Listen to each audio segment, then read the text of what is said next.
అందరికీ నమస్కారం. నేను మీ అడ్వకేట్ అలీ. గ్యాంగ్స్టర్ ఈ పదం ఇండియాలో కొత్త ఏం కాదు. రామ్ గోపాల్ వర్మ గారి పుణ్యమా అంటూ గ్యాంగ్స్టర్ సినిమాలు మనకు చాలా అలవాటు అయ్యాయి. అప్పుడెప్పుడో వచ్చిన సర్కార్, సత్య దగ్గర నుంచి మొన్నటి కొండ అనే సినిమా దాకా రియల్ లైఫ్ గ్యాంగ్స్టర్ల గురించి ఎన్నో మూవీస్ వచ్చాయి. దాని గురించి మనం తెలుసుకున్నాం. అయితే గ్యాంగ్స్టర్స్ కి కొంతమంది ఫ్యాన్స్ కూడా ఉంటారు. వాళ్ళు చేసే పనిలో ఏదో ఒకటి నచ్చి వాళ్ళ అభిమానులు అయిపోతారు కొందరు. వారి మనస్తత్వం చిన్నదైనా పెద్దదైనా మంచిదైనా చెడ్డదైనా చట్టాన్ని చేతుల్లో తీసుకోవడం చాలా తప్పు. దాన్ని అందరూ కట్టుబడి ఉండాలి అని నేను ఒక అడ్వకేట్ గా అందరికీ చెప్తున్నాను. తెలుగు రాష్ట్రాలలో కూడా కొంతమంది గ్యాంగ్స్టర్స్ ఉన్నారు. కానీ తెలుగు రాష్ట్రాల్లో బాగా మార్మోగిన గ్యాంగ్స్టర్ ఒకరు ఉన్నారు. అతని పేరే నయీం. ఇతని పేరు తెలియని వాళ్ళు ఉండరు. బడా బడా రాజకీయ నేతల దగ్గర నుంచి సినిమా ప్రొడ్యూసర్స్ దాకా చాలా మంది దగ్గర నయీం పేరు తీసుకుంటే గుండెల్లో వణుకు పుడుతుంది. వాళ్ళను బెదిరించి సెటిల్మెంట్లు చేయించేవాడని, బెదిరించేవాడు అని అప్పట్లో చాలా వార్తలు వచ్చాయి. అసలు ఈ నయీం ఎవరు? మన పోలీస్ వ్యవస్థ ఇంత స్ట్రిక్ట్ గా ఉన్నా కూడా ఈ గ్యాంగ్స్టర్ నయీం ఎలా పుట్టుకొచ్చాడు? అంత స్ట్రాంగ్ గా నెట్వర్క్ ఎలా బిల్డ్ చేశాడు? నయీం అనే పేరు వింటే పనులు జరిగే అంత ఎలా ఎదిగాడు? ఇలాంటి చాలా విషయాలు ఈ పూర్తి వీడియోలో మీకు తెలియజేస్తున్నాను. వీడియో పూర్తిగా చూడండి. వీడియోలో వెళ్లే ముందు ఛానల్ కి కొత్తగా వచ్చి ఉంటే సబ్స్క్రైబ్ చేయండి. చేశారు కదా? రైట్, చలో వీడియో స్టార్ట్ చేద్దాం. ఈ రోజుల్లో వెనకాల నలుగురిని వేసుకొని తిరగడం ఒక ట్రెండ్ గా మార్చేశారు కొందరు. కొడుతూ యాటిట్యూడ్ చూపించడం కామన్ అయిపోయింది. ప్రతి గల్లీలో ఒక భాయ్, ప్రతి వాడకు ఒక అన్న పుట్టుకొస్తున్నాడు. వెనక నలుగురిని వేసుకొని స్టైల్ గా తిరుగుతూ గొడవ పడడం సినిమాలో చూస్తుంటాము. చాలా ఎంటర్టైన్మెంట్ గా అనిపిస్తుంది. కానీ రియల్ లైఫ్ లో అలా చేస్తే ఏదో ఒక రోజు ఆ రక్తం అంటిన చెయ్యి పోస్ట్ మాస్టమ్ కి బలి కావాల్సిందే. ఎదుటి వారిని ఇబ్బంది పెట్టి బతికే బతుకులు ఎప్పుడు కూడా సేఫ్ గా క్షేమంగా ఉండవు. వాళ్ళు బాధ పెట్టిన వాళ్ళే కాదు, కర్మ కూడా వాళ్ళను వదలదు. ఇప్పుడు మనం నయీం గురించి మాట్లాడుకుంటే అందరిలానే భువనగిరిలో సాదా సీదా దంపతులకు జన్మించాడు నయీం. ఎందుకో రాడికల్ ప్రభావానికి బాగా అట్రాక్ట్ అయ్యాడు.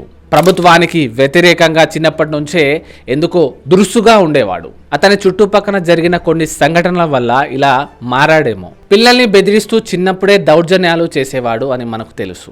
ఇది కొంతమంది పిల్లలలో సహజంగా ఉంటుంది, కానీ కాలక్రమంగా అది తగ్గుతూ పోతుంది. కానీ నయీం విషయానికి వస్తే ఇది అసలు తగ్గడం కాదు, బాగా పెరుగుతూ పోయింది.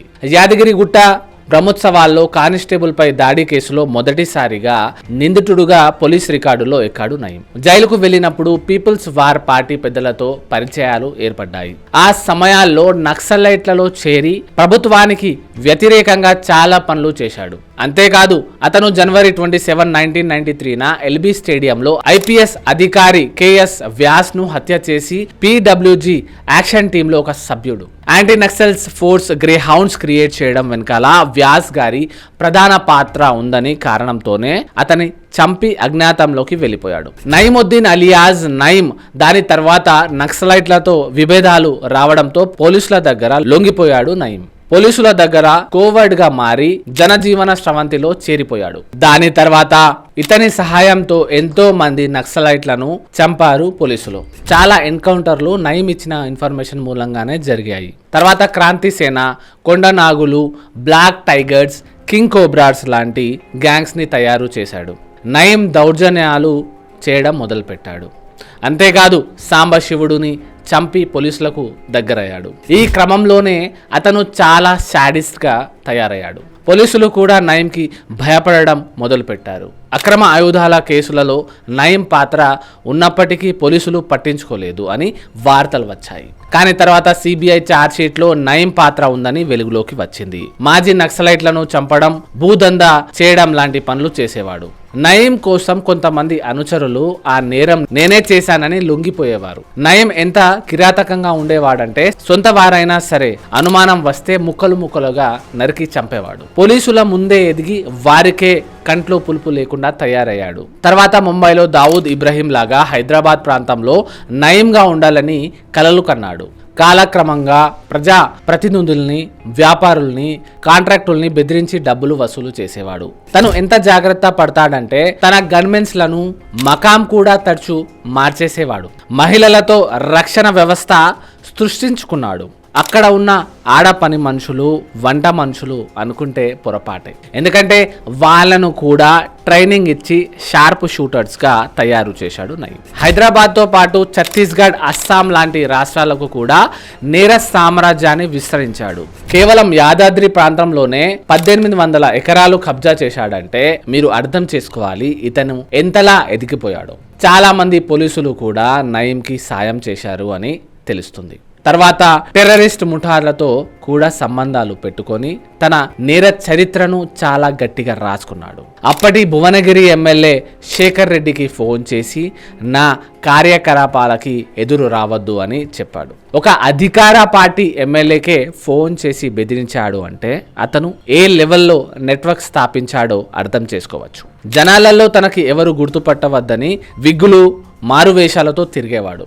అతను ఎంత కిరాతకుడో అంత పిరికివాడు కూడా. ఎప్పుడూ జాగ్రత్తలు తీసుకుంటూ ఉండేవాడు. నయీం అనుచరులు ఇప్పటికీ చాలా మంది బయట తిరుగుతున్నారు. వాళ్ళ ఆగడాలు బాగా పెరిగిపోయాయి. ఇతను కోమటిరెడ్డి వెంకటరెడ్డి, శేఖర్ రెడ్డి లాంటి ఎమ్మెల్యేలను కూడా బెదిరించాడు అని ముఖ్యమంత్రి కేసీఆర్ దగ్గరికి చేరింది. కేసీఆర్ గారు దీనిని సీరియస్ గా తీసుకున్నారు. 21 కార్లు, 26 మోటార్ సైకిళ్లు, 2,95,980 రూపాయల నగదును స్వాధీనం చేసుకున్నారు. నయీం బంధుమిత్రుల పేరు మీద రిజిస్టర్ చేయబడిన దాదాపు 1,015 ఎకరాల భూమికి సంబంధించిన పత్రాలను, 1,67 చదరపు గజాల విస్తీర్ణం కలిగిన ఇళ్ల స్థలాలకు సంబంధించిన ఆస్తి పత్రాలను, 27 గృహాలను స్వాధీనం చేసుకున్నారు. పోలీసులు రంగంలో దిగారు. షాద్నగర్లో ఒక ఇంట్లో నయీం ఉన్నాడు అని పక్కా ఆధారాలు రాబట్టారు. అతన్ని పట్టుకునే క్రమంలో నయీం AK-47తో కాల్పులు చేశాడు. జాయింట్ ఆపరేషన్ చేసి పోలీస్ ఎదురు కాల్పులు చేయడంతో నయీం అక్కడికక్కడే చనిపోయాడు.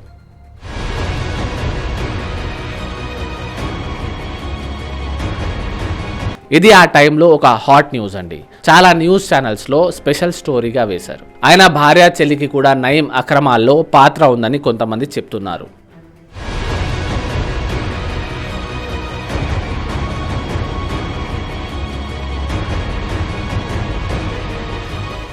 దీన్ని కొంతమంది కొట్టేస్తున్నారు. కాకపోతే ఈ కేసులో ఆశ్చర్యపడాల్సిన విషయం ఏంటంటే కొంతమంది పోలీసులు కూడా వారి వ్యక్తిగతమైన పనులు నయీం గ్యాంగ్తో చేయించుకునేవారు. ఇక్కడ నయీం తమ్ముడిని నక్సలైట్లు చంపడంతో ఈ ప్రతీకారం మొదలైంది. ఆ ప్రతీకారం కాస్త దౌర్జన్యం, దుర్మార్గం దాకా వెళ్ళింది. నయీం షాడిజం గురించి చెప్పాలంటే కొన్ని కేసులు ఉన్నాయి. పాములను ఇండ్లలో వదిలి చంపడం, ముక్కలు ముక్కలుగా నరకడం, తన అక్కని రేప్ చేసిన వాడిని చంపి మర్మంగాన్ని కొరికి తిన్నాడు, ఇంత రాక్షసుడు ఉండేవాడు అని చాలా కథనాలు ఉన్నాయి. నయీం ఆహార అలవాట్లు కూడా చాలా విచిత్రంగా ఉండేవి అని చాలా మంది చెప్తుంటారు. పచ్చి మాంసం తినడం చేస్తూ ఉండేవాడని ఇన్ఫర్మేషన్. నయీంకి అమ్మ, అక్క కూడా తోడు ఉన్నారు అని కొంతమంది చెప్తూ ఉన్నారు. నయీం చనిపోయిన తర్వాత ఆస్తి పత్రాలు లెక్కించడానికి రెవెన్యూ డిపార్ట్మెంట్ ఇంటికి వచ్చింది అంటే తెలుసుకోవచ్చు తను ఎంత ఆస్తి సంపాదించాడు. మొదటి నుంచే బ్యాంకులో డబ్బులు పెట్టని నయీం ఇంట్లో రకరకాల ప్లేస్లలో ఆ డబ్బును దాచేవాడు.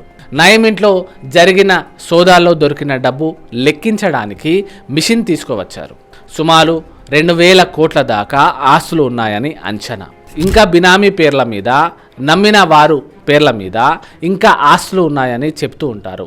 ఇలా నయీం మావోయిస్టు నుంచి మానవ బాంబులాగా తయారయ్యాడు. ఇలా నయీం రక్త చరిత్ర ముగిసిపోయింది. ఒక అడ్వకేట్గా నేను ఈ క్రైమ్ స్టోరీ ఎందుకు చెప్పాను అని మీకు డౌట్ రావచ్చు. కానీ ఇలాంటి వాటి గురించి జనాలకి ఖచ్చితంగా తెలిసి ఉండాలి. తెలిస్తే ఆ క్రైమ్ చేయకూడదు, చేస్తే దాని పరిణామాలు ఏమవుతాయని తెలుస్తుందని నా ప్రయత్నం. ఒక నయీమే కాదు, చాలా మంది ఇలా నేరాన్ని అడ్డు పెట్టుకొని ఎదిగిన వాళ్ళు ఇదే నేరానికి బలవుతారు. కత్తి పట్టుకున్న వాడు కత్తికే బలవుతారు అని చాలా మంది అంటుంటారు. కత్తికి బలవుతాడో లేదో నాకు తెలీదు, కానీ చట్టానికి మాత్రం ఖచ్చితంగా బలవుతాడు. యావజ్జీవ కారాగార శిక్ష, ఉరి శిక్షకు లేదా ఎన్కౌంటర్కి ఖచ్చితంగా బలై తీరుతాడు. సాగినంత కాలం బాగానే సాగుతుంది, కానీ కాలం ఎప్పుడు ఒకేలా ఉండదు కదా. కర్మ మనల్ని నీడలా వెంటాడుతుంది. నేరం చేస్తున్నామంటే చట్టం మిమ్మల్ని 100 కళ్ళతో చూస్తుంది అని గుర్తుపెట్టుకోండి. న్యాయంగా బతుకుతేనే మనిషి పుట్టుకకు ఒక అర్థం ఉంటుంది అని గుర్తుపెట్టుకోండి. ఈ రోజుల్లో యువకులు అన్న భాయ్ అని రకరకాల పేర్లు పెట్టుకొని వాళ్ళకు వాళ్ళే ఒక డాన్లా పోర్ట్రేట్ చేసుకుంటున్నారు, సోషల్ మీడియాలో ప్రమోట్ చేసుకుంటున్నారు. దయచేసి ఇలా చేయకండి. నేరానికి ఎప్పుడు అట్రాక్ట్ అవ్వకండి. నేరస్తులకి సాయం చేయకండి. నేరస్తులకు సహాయం చేయడం కూడా నేరం కిందికే వస్తుంది. ఏదో ఒక మంచి చెప్పాలనే ఉద్దేశంతోనే ఈ వీడియో తీశాను. మీకోసం తయారు చేసిన చట్టాల్ని మీ ముందుకు తీసుకురావాలని కోరుకుంటూ ఈ ఛానల్ స్టార్ట్ చేశాను. అందరూ చట్టాన్ని గౌరవిస్తూ సంతోషంగా బతకాలి అని కోరుకుంటూ మీ అడ్వకేట్ అలీ. ఇప్పటికైనా మారండి. Thank you.